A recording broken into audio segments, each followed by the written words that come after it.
Good evening everyone. কোথাও ঘুরতে যাওয়াটা যতটা আনন্দে, ঘুরে ফিরে আসার দিনটা ততটাই বেদনাদায়ক। আজ আমরা পুরী থেকে ফিরছি। সমস্ত ব্যাগপত্র গোছানো হয়ে গেছে আর আমরা নিজেরাও রেডি হয়ে গেছি। যেহেতু আমরা অনেকে মিলে গিয়েছিলাম, তাই অনেকগুলো রুম আমরা হোটেলের ভাড়া নিয়েছিলাম। আমি এক রুম থেকে অন্য রুমে যাচ্ছি আর রুমে এসে গেছি। তোমাদের সঙ্গে হোটেলের রুমগুলো আমি শেয়ার করিনি, হোটেল ভিডিও শেয়ার করার সময় করে দেবো। চলো, ব্যালকনিতে এসছি, দেখো কি অবস্থা। যখন রুমে ছিলাম বুঝতেই পারিনি যে এত বৃষ্টি হয়েছে।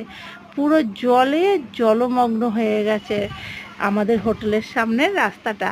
আর যারা নাকি সি বিচে গিয়েছিল তারা দৌড়িয়ে ফিরতে পারেনি।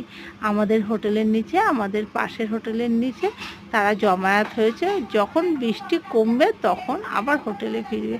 এদিকে মুষলধারা বৃষ্টি হচ্ছে।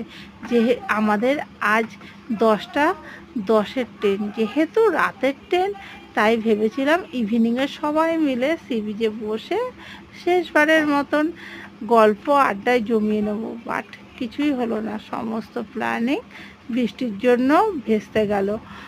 যাই হোক, বাড়ি ফিরতে হবে, তারা আছে। তোমরা ভিডিওটা দেখো, ভালো লাগলে লাইক শেয়ার কমেন্ট করতে ভুলো না।